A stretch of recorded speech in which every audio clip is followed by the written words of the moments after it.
All right, what's going on, guys? Graham, Gius, and Matthews here with FanSided Daily DDT.com ahead of this Tuesday's NXT Great American Bash special coming up on USA Network. Obviously, very fitting. Tuesday, July 5th, 8 p.m. Eastern. We're talking to the number one contender to the NXT Championship, Mr. Cameron Grimes. Cameron, how's it going, man? Thanks for having me. I'm very excited about this upcoming week. It's crazy, man. It's been, I think, almost exactly 3 years. You can correct me if I'm wrong. I think almost exactly 3 years from when we first saw you arrive on NXT TV as part of the breakout tournament, the very first one. And again, correct me if I'm wrong. I think this is your first shot at the NXT Championship. So talk a little bit about that and how, in my opinion, as a fan, how overdue you are for this opportunity. Yeah. It's wild to think about that, right? 3 years now since the original breakout tournament where I had my debut, and what a roller coaster, we've kind of been on. I've been a butler. I've been a little bit of everything, right? In this time. But the biggest thing I was the North American champion. And I started this year, 2022, saying that I needed to be a champion for my father. I always told my father that I would be a champion in this company. And at 65 days, I was the North American champion.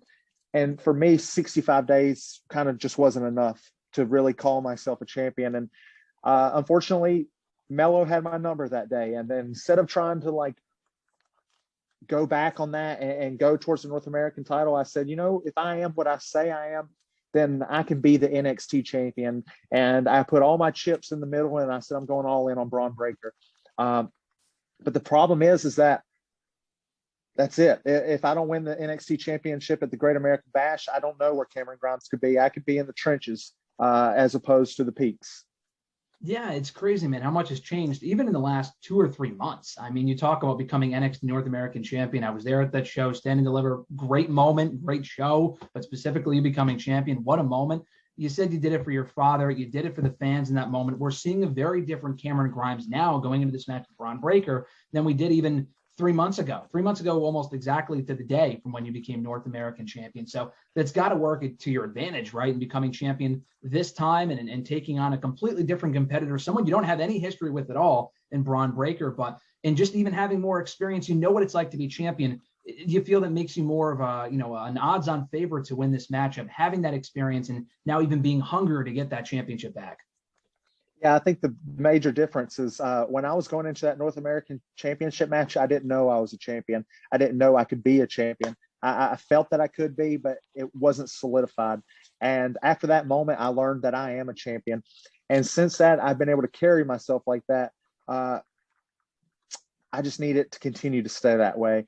And the biggest advantage I have going into this is experience, not even the experience of just being a champion, but experience in this business. Mm-hmm. And I will say that experience in this business can beat strength and speed any day. I mean, especially with the arc that you've had. I mean, not just the experience. I mean, Breakker doesn't have that same experience. I mean, he started only wrestling 2 years ago, and he's obviously already NXT champion. It's paid off for him. But your experience dates back well before you arrived in NXT. You're definitely not a newcomer to the game. We're seeing that in the last couple of weeks on NXT. You coaching people like Idris Enofe, people like that. And I think it's made for some of the best segments on the show weekly. You alluded to it a little bit at the beginning as far as your arc going from being a janitor, and even before that, again, you were in the breakout tournament. You had the hat on. The last time we chatted almost 2 years ago, it was going into the House of Horrors match with Dexter Loomis, of all people, Halloween Havoc, and how much you've changed in that time. The motivations for you and your character and what you are going forward, it really is astounding to see, I think more so than almost anyone else on the NXT roster right now. Yeah, I think that the major thing that's helped me is I've always shown my passion. Whether it be going through a haunted house, you know what I mean, or whether it be a butler, I've always been very passionate, and I've always wore that on my sleeve. I've always worn my heart on my sleeve. And I think that even the casual viewer can see that I'm really trying, and whatever it may be, I am really trying, and I'm giving it my all. And I think that really helps that. And yeah, the past few weeks, I've really kind of gotten to show that. And Shawn Michaels had pulled me to the side a few weeks ago and told me this, that it's crazy that at 28 years old, I'm the most grizzled guy in the locker room. And that comes with some priorities, but then that comes with also some, people being a little upset. Some people get rub the wrong way when you try to give them advice, but that's fine. You know what I mean? Ultimately, I'm trying to make the product better, but ultimately I'm trying to be the NXT champion as well.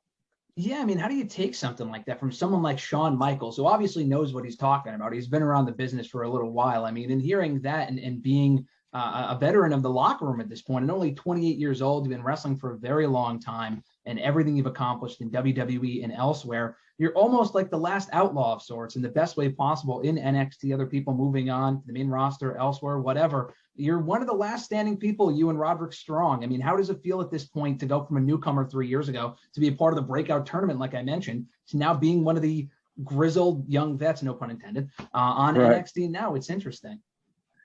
It's definitely interesting, but I knew that the day that I came into this company that there would be that time where I would be the leader. I've always planned that this is it. You know what I mean? I want to be in WWE until I can't do anything else. So there is going to be that time where I was going to be the vet. Was I ready for that to be at 28 years old? Honestly, I think I was ready for that. 14 years in the business, 7 years on television.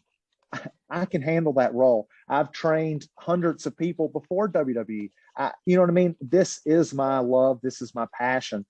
And having these new guys here in NXT 2.0 is great for me as well, because they're motivating me. They're firing me up. I mean, look at these guys. Look at Bron Breakker. He's 6 foot wide. You know what I mean? He looks like a dump truck. So I got to be better than these guys. I got to continue to be better than these guys, and not just use my experience, but use everything else that I have. And I love being in that position. And in having that passion, I think that's kind of go back to what you said earlier. People saw through that in the best way possible and cheered for you and rallied behind you and got behind you and gave you that great reaction. And when you won the North American Championship in Dallas, made for a great moment. In the last 2 or 3 months, I think it's cool how you've kind of gone with the flow of things, the audience reacting the way that it has been. I don't understand it. I would like to see if you could shed some light on what's going on with the fans and why they're reacting to you the way that they are. Is it just not that you're the new toy anymore, so to speak? Like, can you shed any light on that? Because I don't understand it myself. Yeah, I mean, it's definitely a strange position, right? But because ultimately I haven't done anything different. You know what I mean? I'm the same guy that I was before I won the title. But I think it does come down to that, you know, the flashy toys, you know. It's hard to be put against Solo Sikoa and not be, you know, not be booed. You know what I mean? I want to cheer for that guy. You know what I mean? Sure. He's such a badass that I want to cheer for that guy. So if I have to pick and choose, if I'm going to cheer for Solo or if I'm going to cheer for Grimes, I understand it. I will cheer for Solo. And I think ultimately they know in the back of their heads that they're going to cheer for me again. They know why they cheered for me in the first place. And as long as I can just keep doing what I was doing, they'll be back. Everything you've been handed, dude, in the last 3 years, you've knocked it out of the park. Again, taking something as ridiculous as a House of Horrors match, making it work, the segments with LA Knight last year, leading into that great payoff at TakeOver 36 was fantastic as well. Again, it was interesting, too, the timing of all that, because that was all during the evolution of NXT, now becoming NXT 2.0. And you've become this great character in the last 2 years, especially. I mean, when you first showed up, you were a great wrestler, but we didn't see too much personality on TV. And now we're seeing it now. We've seen it in the last 2 years, which is awesome. When you see the changes being made to NXT, people moving on, people being let go, whatever it is, do you see that as a challenge? Like, all right, I don't know if I can adapt, or I know I can adapt. And regardless, what's your mindset at that point as far as how you can change yourself and better yourself and adapt to what's to come going forward, if that makes sense? Right. So, you know, that's the nature of the beast. We're in the entertainment industry. I think if you ask a singer, if you ask a comedian, you know, people come and go all the time. So it's my job to just be the best that I can be. Mm-hmm. It goes back to this is always what I've wanted. You know what I mean? So I don't have this in my head in the sense of like, I have to be this. I have to be whatever they want me to be. And if they want me to go in the House of Horror match, then I'm going to be House of Horror. And you know what I mean? Like, yeah, I'm a writer. I'm a writer for this company. I'm a writer for this business. And you know what I mean? Like, I don't have a college degree. I'll be honest with you. You know what I mean? I don't have a backup plan. I keep saying that. I don't have a backup plan. I can't just go and work at McDonald's. You know what I mean? Like, this is it. So if I got to be silly, I'll be silly. If they want me to be serious, I'll be serious, because that's what makes a good sports entertainer is the range to be able to do anything. And Yeah, that's Cameron Grimes. yeah, no, like I said, dude, you've killed it with everything you've done in the last 3 years. And we're seeing that now going into the Bron Breakker match. And the fact that, like you said, there is no backup plan makes this match all the more meaningful coming up on Tuesday. And as we wind down here, last few questions for you. You mentioned, as far as you even said in the promo on Tuesday, Bron, if you lose, we could see you on Raw or SmackDown tomorrow, which is very much a realistic option. I guess the same could be said for you. But in the last 3 years, have you been privy to any conversations as far as like there was a chance you could be moving up at any point and ultimately you stayed put, or there was conversations you're either not a part of or you just don't know about at this point? Yeah, I have no idea about any kind of conversations. I just know that I love NXT, and I love the fact that I get to be on every single week. And it doesn't matter if I'm on NXT every week or if I'm on Raw or SmackDown every week. As long as I'm on every week, Cameron Grimes is fine. Yeah, exactly. And like I said, you make the most of every single opportunity. And like I said, as we wind down here, the entrance music, dude, we got to talk about the music. It's great. I know Josiah did it previously. We got a different singer now. It is what it is, I suppose. He's no longer there. But talk about the music. And that really, like, I think helped you make the character. I mean, my girlfriend listens to it on Spotify at the gym all the time. I thought it really cemented that character change for you. Yeah, I think that it definitely helped with the whole presentation of the Cameron Grimes thing. I took a couple of weeks off to a knee injury, and then in that, I kind of had this whole idea of like, well, what if this happened? And it did happen. I really did hit well in the stock market. That did happen, and because of that, it helped kind of transition this idea I'd always kind of played with. It helped kind of start it. And then Josiah just knocked it out of the park with that song. And ultimately, that song wasn't for my entrance music. It was for a the video package, right? Yeah, for a video package that they had did for me. And it was just so well received that it was like, well, we have to use this now. And it's unfortunate that he was replaced in the song. But that I have nothing to do with that. It sucks, but the music's still great. Josiah's still going to be great. He's still going to do great wherever he's at. Absolutely. And last question for you, man. When we last chatted 2.5 years ago, or a year and a half ago, I asked you your favorite match so far in NXT. You said you haven't had it yet. Have you had your favorite match so far in NXT yet? Or could it be coming up on Tuesday, or we still have not seen it yet on WWE TV?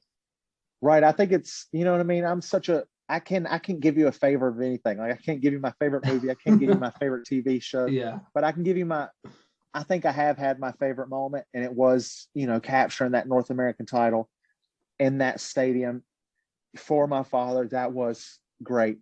But I think that I can beat that moment this Tuesday at Great American Bash when I capture the NXT title.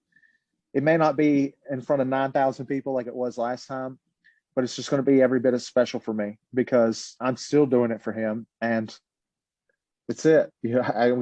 I just keep repeating it. There is no backup plan. This is it. If I don't win the NXT title, who knows? Who knows? We don't know. I don't know. You don't know. No one knows, which is why we got to tune in on Tuesday. NXT Great American Bash, yourself, Cameron, versus Bron Breakker, NXT Championship live, July 5th, I think it is, 8 p.m. Eastern time. Cameron, thanks so much for the time, man. Congrats on all the success so far, and best of luck on Tuesday. Thank you so much for having me, man.